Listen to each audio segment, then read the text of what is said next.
Xin chào các bạn, có một số người nước ngoài thấy rằng Việt Nam có nhiều tiềm năng phát triển kinh tế tại vì Việt Nam ảnh hưởng bởi nho giáo giống như Nhật Bản và 4 con châu Á, Hàn Quốc, Hồng Kông, Đài Loan và Singapore. Nhưng tôi muốn đưa ra một vấn đề rằng nếu nho giáo có bổ ích cho sự phát triển, thế thì tại sao ở nơi sinh ra của nho giáo, tức là Trung Quốc, có sự trì trệ khoảng 2.000 năm?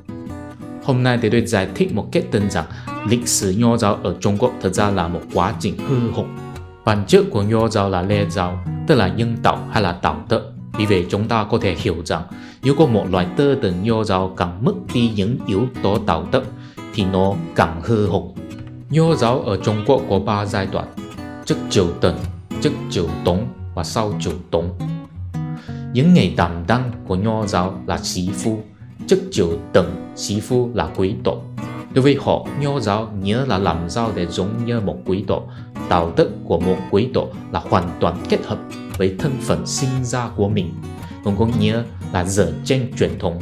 Đối với quý tộc, cái gì là xứng đáng với thân phận mình thì hợp với đạo đức, và thân phận quý tộc là tồn tại từ xưa đến nay. Sau Triều Tần, vì chế độ封kiến, vì chế độ quyền quyền thay đổi, cho nên giai cấp quý tộc đã mất đi. Sĩ phu là những người có thể làm quan. Trước Triều Tống nghĩa là trước khi chế độ khoa cử được chức hành phổ biến, người có thể làm quan là những người từ gia đình có thế lực lớn và lịch sử lâu dài. Vì vậy, mới có thể được tiến cử làm quan. Họ hình như là quý tộc nhưng thực sự không phải, nói chuẩn hơn là thổ hào. Tại vì thổ hào không phải là một thân phận sinh ra như quý tộc, cho nên đạo đức của thổ hào phải dựa trên một cái gì đó ngoài truyền thống ra, đó là thiên ý, tức là ông chạy. Theo thủ ngữ triết học, nho giáo trước Triều Tống là một nhân đạo dựa trên vũ trụ học. Theo đó, cái gì là xứng đáng với ông chạy thì hợp với đạo đức. Ông chạy là nguồn gốc tối thượng của trật tự vũ trụ. Các bạn thấy đây, nho giáo như vậy đã mất đi cảm giác tự nhiên. Đối với quý tộc, đạo đức là dựa trên truyền thống. Tại sao cái này là hợp với đạo đức? Tại vì bố tôi đã làm như vậy. Không chỉ là bố tôi, đầy tổ tiên của tôi cũng là làm như vậy. Đây là lẽ tự nhiên, đúng không? Ngược lại, đối với thổ hào, tại sao cái này là hợp với đạo đức? Tại vì ông trời có ý là như vậy. Thì làm sao mày biết ý của ông trời? Tại vì quyển sách bảo là như vậy. Không tự nhiên. Vì vậy, sĩ phu trước Triều Tống có xu hướng đạo đức giả. Sau Triều Tống, người có thể làm quan là những người đó đạt khoa cử. Vì vậy, sĩ phu sau Triều Tống không phải là thổ hào, nói chuẩn hơn là văn sĩ, tức là nhà làm bài. Văn sĩ không có thân phận sinh ra như quý tộc, không có thế lực như thổ hào, nhưng rất khéo làm bài.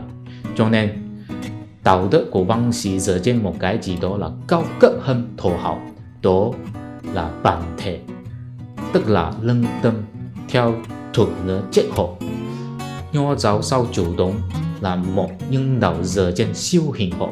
Theo đó, cái gì là xứng đáng với lương tâm thì hợp với đạo đức. Lương tâm là nguồn gốc tối thượng của ý nghĩa cuộc sống.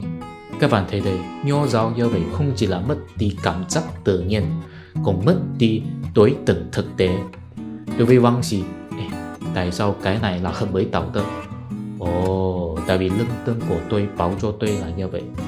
Thì nếu điều lương tâm của mày báo cho là khác với điều lương tâm của người khác báo cho thì làm sao?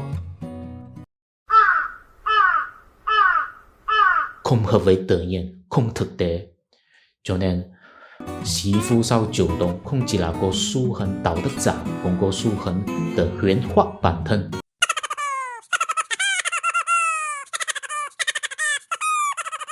Tính chất từ huyễn hóa bản thân chính là tính cách của A Quy, ngày chủ yếu của A Quy chính truyền của Lỗ Tấn. Theo Lỗ Tấn, tính chất từ huyễn hóa bản thân cũng là tính cách phổ biến của người Trung Quốc. Nếu các bạn không biết A Quy chính truyền, xin tra Wikipedia. Từ huyễn hóa bản thân nói đơn giản là vì không thể thắng lợi bằng tự nhiên và thực tế, cho nên chỉ có thể thắng lợi bằng tinh thần. Nói dễ hiểu hơn là cực khoái bằng tinh thần. Người Trung Quốc thích một câu tủ ngữ rằng núi không chuyển được thì tầng chuyển, tầng không chuyển được thì ngày chuyển. Nói dễ hiểu hơn là ngày không dâm được thì thủ dâm, thủ không dâm được thì ảo dâm.